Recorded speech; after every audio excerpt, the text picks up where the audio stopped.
मैं आप लोगों को पहले रेलगाड़ी मतलब ट्रेन का इंट्रोडक्शन पढ़ा चुका हूँ और टाइप फर्स्ट के क्वेश्चंस आप लोगों को करा चुका हूँ। देखिए टाइप फर्स्ट में क्या होता था कि कोई भी रेलगाड़ी किसी व्यक्ति को या किसी खंभे को पार करती थी, लेकिन अब हम लोग आ जाते हैं टाइप सेकंड पर। देखिए टाइप सेकंड में क्या होता है कि कोई रेलगाड़ी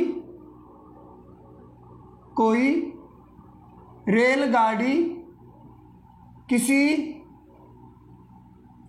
दूसरी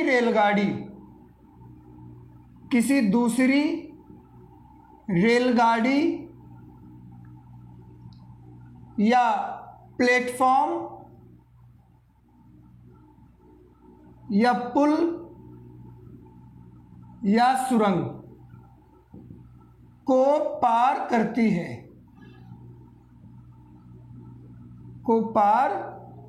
है, ये सेकंड टाइप है। पहला टाइप में क्या था कि कोई रेलगाड़ी किसी व्यक्ति को या किसी खंभे को पार करती है, वो क्वेश्चन मैं आप लोगों को करा चुका हूं। जिसने नहीं किया वो इससे पहले वाली रेलगाड़ी की सब वीडियो, सिर्फ एक वीडियो देख सकते हैं। सेकंड में मैं आप लोगों को जो कराऊंगा उसमें क्या होगा कि कोई भी रेलगाड़ी किसी दूसरी रेलगाड़ी, प्लेटफॉर्म, पुल या सुरंग को पार करती है। तो आप लोगों ने ये बात याद रखनी है। देखिए सपोज कीजिए कि ये एक रेलगाड़ी है और ये किसी प्लेटफॉर्म को पार करना चाहती है। ये प्लेटफॉर्म है, ये क्या है, प्लेटफॉर्म। रेलगाड़ी इस प्लेटफॉर्म को पार करना चाहती है। तो आप समझिए सपोज ये प्लेटफॉर्म है और ये रेलगाड़ी इसको पार करना चाहती है, तो रेलगाड़ी ऐसे चलेगी। हम मानकर चलेंगे कि रेलगाड़ी प्लेटफॉर्म के बिल्कुल नज़दीक है। जब कोई रेलगाड़ी किसी प्लेटफॉर्म को पार करना चाहती है तो हम ये मानते हैं कि रेलगाड़ी प्लेटफॉर्म के बिल्कुल नज़दीक है। अगर मान लो कुछ दूरी पर है तो इसमें जो डिस्टेंस है वो क्वेश्चन में मेंशन होगा, और अगर क्वेश्चन में कोई डिस्टेंस मेंशन नहीं है तो हम मानेंगे कि कंडीशन ये है। अब ये रेलगाड़ी ऐसे चलना शुरू करेगी, तो इसने अभी कितना डिस्टेंस ट्रैवल किया, जितना प्लेटफॉर्म, लेकिन अभी प्लेटफॉर्म पार नहीं हुआ। अब इसको क्या करना होगा, इसको और आगे चलना होगा। इसने कितना डिस्टेंस ट्रैवल किया, जितनी इसकी लंबाई, तब ये प्लेटफॉर्म पार होगा। तो आप लोगों ने ये बात याद रखनी है कि कोई रेलगाड़ी किसी दूसरी रेलगाड़ी को, प्लेटफॉर्म को, पुल को या सुरंग को पार करती है तो जो दूरी होती है, जो डिस्टेंस होता है, वो दोनों की लंबाई के बराबर होता है। ये बात आपको याद रखनी है। कोई रेलगाड़ी किसी दूसरी रेलगाड़ी, प्लेटफॉर्म, पुल या सुरंग को पार करती है तो दूरी बराबर दोनों की लंबाई का योग। दूरी कितनी होगी, दोनों की लंबाई का योग, मतलब सम। अब आप लोगों ने एक बात और याद रखनी है, समझिए इस बात को। ये एक रेलगाड़ी चल रही है, अब इस रेलगाड़ी के सामने से दूसरी रेलगाड़ी आ रही है। ये रेलगाड़ी ऐसे जा रही है और ये रेलगाड़ी ऐसे आ रही है, तो इनकी जो डायरेक्शन है वो अपोजिट डायरेक्शन है। दूसरी कंडीशन समझिए, ये रेलगाड़ी जा रही है और इसके आगे एक दूसरी रेलगाड़ी चल रही है, ये इस डायरेक्शन में, ये भी इसी डायरेक्शन में। इन दोनों की जो डायरेक्शन है वो सेम डायरेक्शन है। जब ये वाली रेलगाड़ी इस रेलगाड़ी को पार करेगी या ऊपर वाली रेलगाड़ी इस रेलगाड़ी को पार करेगी, तो हमेशा दोनों का डिस्टेंस, दोनों की जो लंबाई होगी, मतलब डिस्टेंस, लंबाई, दोनों की जो लंबाई होगी वो जुड़ेगी। ये बात याद रखना। लंबाई पर मतलब डिस्टेंस पर डायरेक्शन का कोई फर्क नहीं पड़ता। डायरेक्शन कोई भी हो, इनकी लंबाई को हमेशा जोड़ना पड़ेगा। ये बात याद रखना। अगर मैं ये चाहता हूं कि ये वाली रेलगाड़ी इसे पार करने के लिए कितना डिस्टेंस ट्रैवल करे, तो इन दोनों की लंबाई को जोड़ना पड़ेगा, ऊपर भी जोड़ना पड़ेगा। ये बहुत ही इंपॉर्टेंट बात है, क्योंकि अगर कंसेप्ट समझ में आ गया तो फिर क्वेश्चन बहुत आसान है। तो आप लोगों को ये बात याद रखनी है। कौन सी बात याद रखनी है, दिशा का प्रभाव, दिशा का प्रभाव दूरी पर नहीं पड़ता।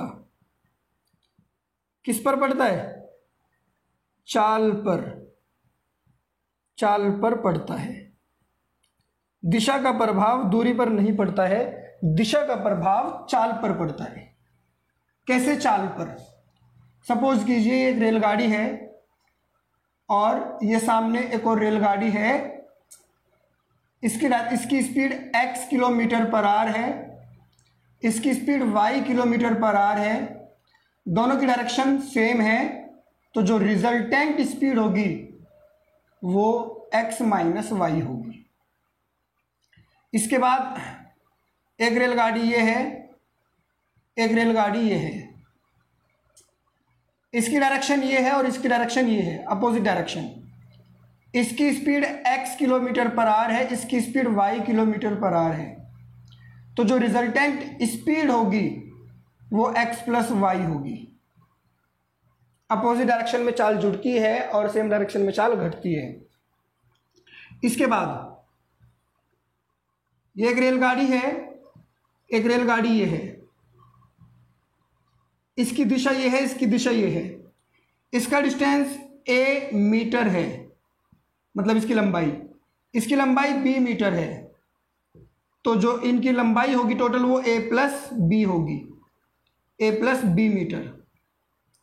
अब अगर यही कंडीशन, एक रेलगाड़ी ये हो गई इस दिशा में, एक रेलगाड़ी ये हो गई इसी दिशा में, इसकी लंबाई a मीटर है, इसकी लंबाई b मीटर है, तो इन दोनों की जो रिजल्टेंट लंबाई होगी वो a प्लस बी मीटर होगी। क्या समझे आप ये समझे कि दिशा का प्रभाव लंबाई पर मतलब दूरी पर नहीं पड़ता, ये हमेशा जुड़ेगी, लेकिन चाल पर पड़ता है। सेम डायरेक्शन है तो चाल माइनस, अपोजिट डायरेक्शन है तो स्पीड मतलब चाल प्लस। अब मैं आप लोगों को इसके क्वेश्चन कराता हूं। इसका क्वेश्चन देखिए आप लोग। 490 मीटर लंबी रेलगाड़ी 63 किलोमीटर 63 किलोमीटर पर आवर की स्पीड से, सबसे पहले आप लोग क्या करेंगे, इस चाल को 63 किलोमीटर पर आवर है, इसको आप मीटर पर सेकंड में बदल दो 5/18 से गुणा करके। 9 7 63 9 दूनी 18, तो जाएगा 35/2 मीटर पर सेकंड। इसके बाद रेलगाड़ी की लंबाई कितनी है 490, और ये किसको पार कर रही है, गुफा को। गुफा की लंबाई कितनी है 210 मीटर। तो बच्चों दूरी कितनी हो जाएगी यहाँ पर 490 जमा 210, 700 मीटर हो गई दूरी। अब हमें क्या चाहिए, समय। समय बराबर डिस्टेंस अपॉन स्पीड। डिस्टेंस 700 हो गया, स्पीड कितनी है 35/2। ये 2 घूमकर ऊपर जाएगा और 35 दूनी 70 और 20 दूनी 40 सेकंड में ये रेलगाड़ी गुफा को पार कर देगी। ये ऑप्शन फर्स्ट है। अब हम लोग आ जाते हैं अगले सवाल पर। 126 और 114 मीटर लंबी 2 रेलगाड़ियां विपरीत दिशा। देखो बच्चों, जब दिशा विपरीत होती है, एक ऐसे और एक ऐसे, तो मैंने आप लोगों को बताया कि हमारी जो स्पीड होती है वो जुड़ जाती है। एक की दिशा कितनी है 30 और एक की 42। ये 30 है और ये 42 है, तो यहाँ पर चाल कितनी हो जाएगी 30 + 42 72 किलोमीटर पर आवर। और अगर मैं इसको 5/18 से मल्टीप्लाई कर दूं तो 18 चौक 72, 5 चौक 20 मीटर पर सेकंड। ये हो गई इसकी चाल। अब रही बात दूरी। दूरी कितनी है 126 और 114, 126 और 114 240 मीटर। हमें चाहिए टाइम, समय। समय कितना होता है डिस्टेंस अपॉन स्पीड। तो डिस्टेंस कितना था 240 और स्पीड कितनी है 20। सॉल्व करेंगे कितना आएगा आंसर 12 सेकंड। ऑप्शन ए सही है। अब आप इसको नोट कीजिए, फिर मैं आपको आगे कराता हूं।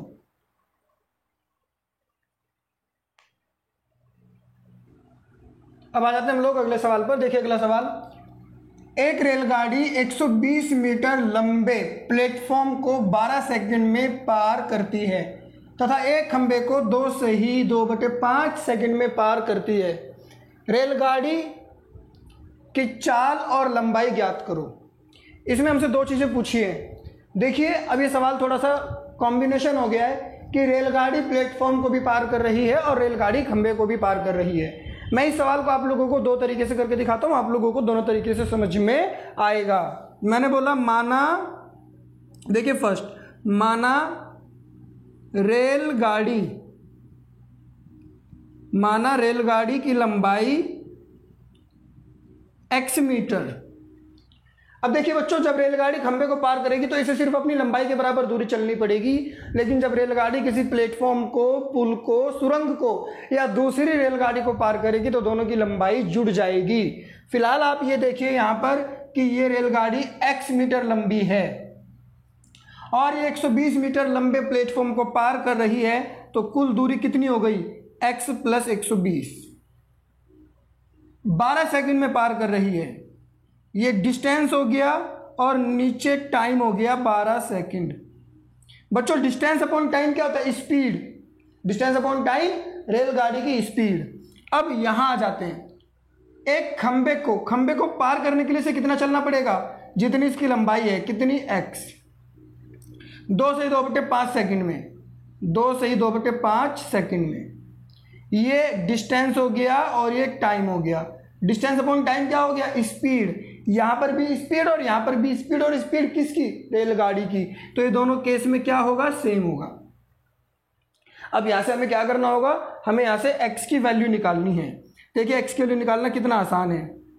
x = 120/12 बराबर x 5 दूनी 10 और 2 12 और बटे में 5। ये वाला 5 घूम कर जाएगा ऊपर। अब यहां पर ये हो जाएगा x = 120/12 और 5x/12। इससे कैंसिल। अब ये x उधर चला जाएगा तो 5x - x = 120, 4x = 120, इससे कैंसिल करेंगे 30 मीटर। ये आ गई रेलगाड़ी की लंबाई। किसकी लंबाई आ गई है? रेलगाड़ी की लंबाई। अब इसने पूछा था हमसे चाल। देखिए चाल के लिए बच्चों ये भी स्पीड है और ये भी स्पीड है। आप x की वैल्यू चाहे तो यहां रख लो या यहां रख लो, आप कहीं भी रखोगे आपके पास स्पीड आ जाएगी। चलिए मैं एक काम कर लेता हूं, मैं इसमें रख लेता हूं। x के बदले 30 + 120 और बटे में 12, 150/12 कैंसिल कर लेते हैं।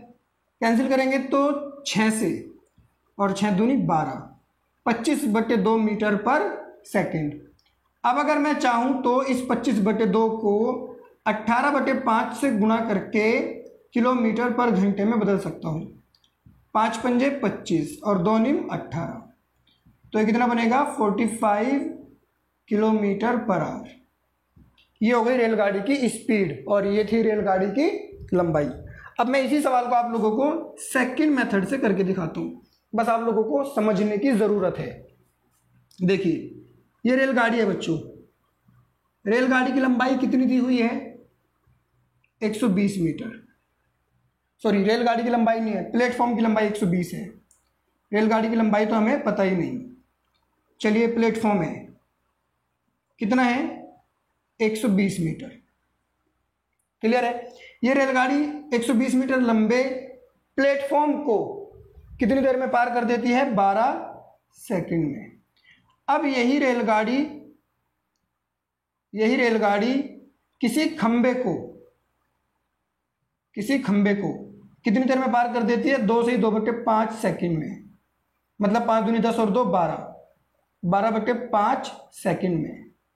देखो बच्चों, अब जो मैं क्वेश्चन कराऊंगा वो एक बहुत ही शॉर्ट ट्रिक से हो जाएगा, लेकिन उसके लिए आप लोगों को कुछ बातें अपने दिमाग में रखनी होगी। नीचे वाली कंडीशन जो है, यहाँ रेलगाड़ी खंबे को पार कर रही है, तो यहाँ पर रेलगाड़ी को सिर्फ अपनी लंबाई के बराबर दूरी चलनी पड़ेगी।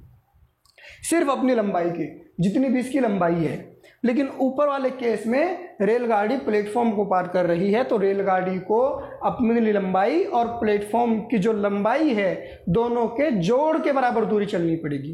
तो अगर मैं आपसे पूछता हूं कि कौन से केस में रेलगाड़ी को ज़्यादा चलना पड़ रहा है, तो आप कहोगे सर ऊपर वाले केस में, क्योंकि नीचे वाले केस में सिर्फ रेलगाड़ी को खंबे को पार करना है तो उसे अपनी लंबाई के बराबर चलना है। ऊपर वाले केस में रेलगाड़ी को प्लेटफॉर्म को पार करना है तो उसमें रेलगाड़ी भी और प्लेटफॉर्म भी दोनों की लंबाई जुड़ जाएगी।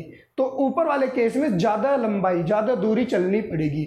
मैं आपसे पूछता हूँ कितनी ज़्यादा चलनी पड़ेगी, तो आपने कहा सर ऊपर वाले केस में 120 मीटर ज़्यादा चलना पड़ेगा, 120 मीटर ज़्यादा चलना पड़ेगा।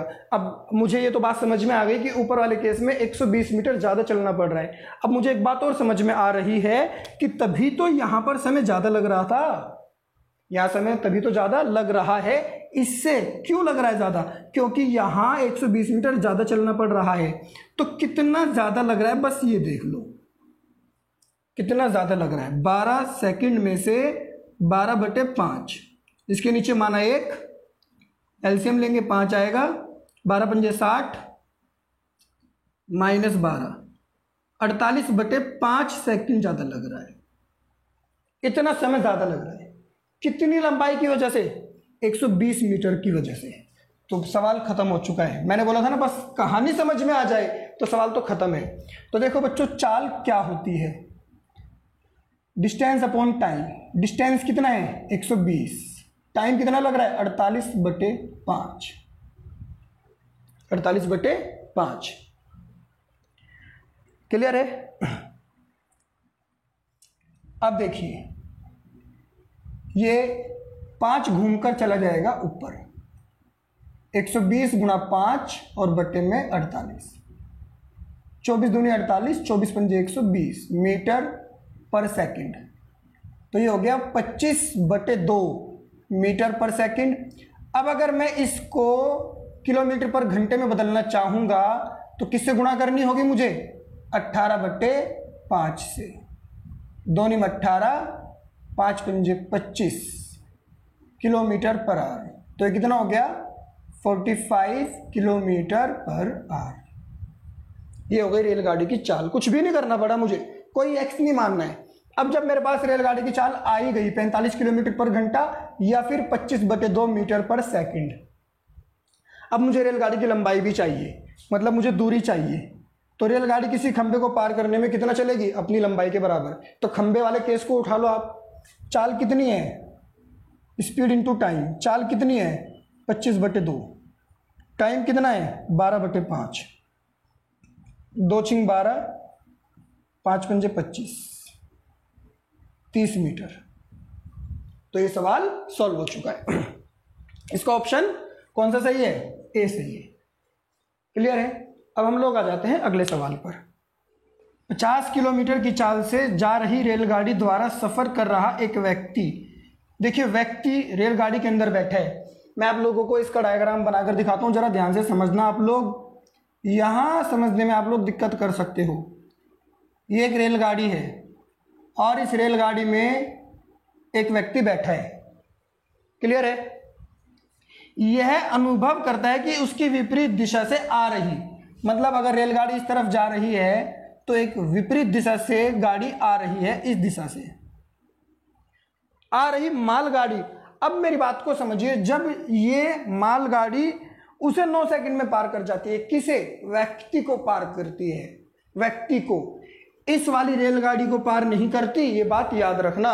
ये मालगाड़ी यहां पर है, ये इस व्यक्ति को दिखनी शुरू हो गई कि मालगाड़ी है। आप लोगों ने कभी गाड़ी में सफर किया होगा, आप लोगों को पता होगा कि जब हमारे पास आ जाती है तो हमें दिखती है कि हाँ गाड़ी है, यहां पर है और ये इस दिशा में है। तो ये रेलगाड़ी यहां से चलना ऐसे शुरू करती है। इस व्यक्ति को पार करने के लिए इसको अपनी लंबाई के बराबर दूरी चलनी पड़ेगी। यहां पर आप देख सकते हो 2 रेलगाड़ियां हैं, लेकिन इनकी लंबाई जुड़ेगी नहीं, क्योंकि रेलगाड़ी दूसरी रेलगाड़ी को पार नहीं कर रही, उसमें बैठे व्यक्ति को पार कर रही है। अब आप मेरी बात को जरा ध्यान से समझ लो। अगर मैं यूं कहता कि ये व्यक्ति रेलगाड़ी में, रेलगाड़ी की स्पीड 50 किलोमीटर पर घंटा है, ये व्यक्ति रेलगाड़ी में नहीं जा रहा, ये व्यक्ति तो 50 की चाल से भाग रहा है, 50 की चाल से भाग रहा है और सामने से दूसरी रेलगाड़ी आ रही है, तो फिर भी तो आप समझते वही वाली कंडीशन पहले वाली कि रेलगाड़ी व्यक्ति को पार कर रही है। समझ में आ गई बात? बस ये वाली रेलगाड़ी इतना सा काम कर रही है कि इस व्यक्ति को भगा रही है। सवाल यह है कि नीचे वाली रेलगाड़ी इस व्यक्ति को पार करे, तो यहाँ पर हमें इसकी लंबाई के बराबर दूरी चलनी पड़ेगी। अब देखिए मालगाड़ी की लंबाई कितनी है, 150 मीटर। कितनी देर में पार हो रहा है, 9 सेकंड। तो चाल कितनी होगी, दूरी बटे समय, मीटर पर सेकंड। अगर मैं इसको सिंप्लीफाई करूं तो 50/3 मीटर पर सेकंड। आप चाहो तो इसको किलोमीटर पर घंटे में बदल सकते हो। 50/3 गुणा 18/5, 5 दाम 50। क्लियर है?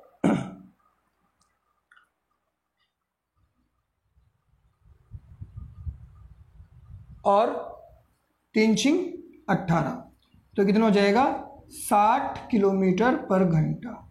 लेकिन बच्चों बहुत ही ध्यान से समझने वाली बात है, ये जो कंसेप्ट है ना जिसके दिमाग में बैठ गया उसके लिए कुछ भी नहीं है। इसकी चाल 50 है, इसकी चाल 60 नहीं है। कभी आप ये सोचने लगो कि इसकी चाल 60 है, नहीं, ये तो आमने सामने, मतलब ये रेलगाड़ी इस व्यक्ति को पार कर रही है, पार करने की स्पीड 60 है, जिस स्पीड से पार कर रही है। मतलब ये तो इनका रिजल्टेंट है। रिजल्टेंट मतलब x + y होता ना, ये 60 आया है, जिसमें से इसकी स्पीड 50 है।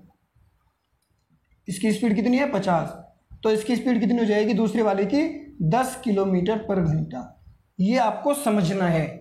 ये जो 60 किलोमीटर पर घंटा है, इसकी चाल नहीं आई, ये तो वो चाल आई जिस चाल से व्यक्ति को इसने व्यक्ति को पार किया, रिजल्टेंट स्पीड आई। अब हमने इसकी स्पीड निकालने के लिए अपने तरीके को यूज किया। आप इसको नोट करिए, फिर मैं आपको आगे कराता हूँ।